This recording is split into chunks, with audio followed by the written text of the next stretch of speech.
یہ موبائل اب صرف ایک کھلونا بن گیا ہے. میں اس کو پھینک دیتا ہوں سمندر کے اندر. ہم غزہ کے پانیوں میں پہنچنے والے ہیں اور دور دور سے اسرائیلی ملٹری شپس وہ نظر آنے شروع ہو گئی. ہو سکتا ہے آج رات کو ہمارے اوپر وہ ایکشن کر. ناظرین، غزہ کے مسلمان اسرائیل کی جارحیت کا شکار ہیں. غزہ کے مسلمانوں کو شہید کرنے کے علاوہ انہیں بھوک پیاس سے بھی مارا جا رہا ہے. اسرائیل کی جانب سے غزہ کی طرف جانے والی تمام خوراک کی رسائی بند کی ہوئی ہے اور غزہ کو بالکل محصور کیا ہوا ہے. غزہ کی اسی تشویشناک حالت کو دیکھتے ہوئے دنیا کے کچھ ممالک سامنے آئے ہیں.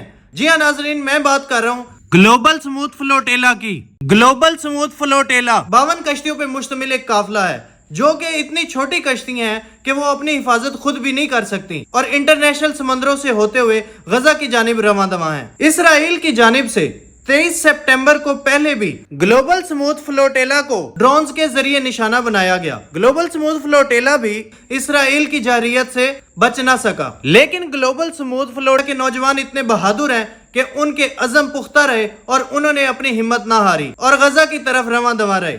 ابھی کی اپڈیٹس کچھ اس طرح سے ہیں. گلوبل سموتھ فلوٹیلا غزہ سے صرف 3 دن کی دوری پہ موجود ہے.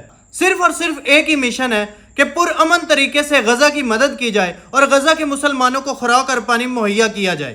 جو ایک قابل ذکر بات ہے وہ یہ ہے کہ ان 52 کشتیوں میں سے ایک کشتی پہ پاکستان کا جھنڈا بھی موجود ہے اور اس کشتی کے اوپر ہمارے پاکستانی ایکس سینیٹر مشتاق احمد خان صاحب موجود ہیں جو کہ بہت پرجوش ہیں اور غزہ کی مدد کرنے کو سب سے آگے ہیں. حال ہی میں اسرائیل نے گلوبل سموتھ فلوٹیلا کو وارننگ جاری کر دی ہیں. اسرائیل نے وارننگ جاری کرتے ہوئے فوجی کارروائی کرنے کی دھمکی دی ہے. اسرائیل کا کہنا ہے کہ اگر گلوبل سموتھ فلوٹیلا اسرائیل کی ناکہ بندی کو کراس کرے گا تو کشتیوں پہ موجود تمام افراد کو گرفتار کر لیا جائے گا اور ان کشتیوں کو بھی ضبط کر لیا جائے گا.